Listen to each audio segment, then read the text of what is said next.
Para mí la vida plena es lo primero tener salud, un poco ausencia de problemas cotidianos, si puede ser, y luego pues hacer cosas que me gustan, sentirme bien con las cosas, con las personas.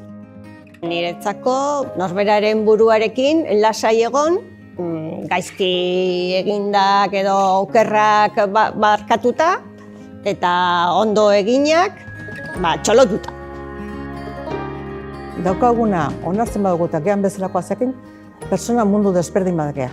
Desberdin ikusten dugu, desberdin pentsatzen dugu, eta desberdin ulertzen ditugu hitzak. Komunitateak eduki beharko luke hori lortzeko irekia izan, iritzi desberdinak onartu, pentsamenduak desberdinak behintzat errespetatu.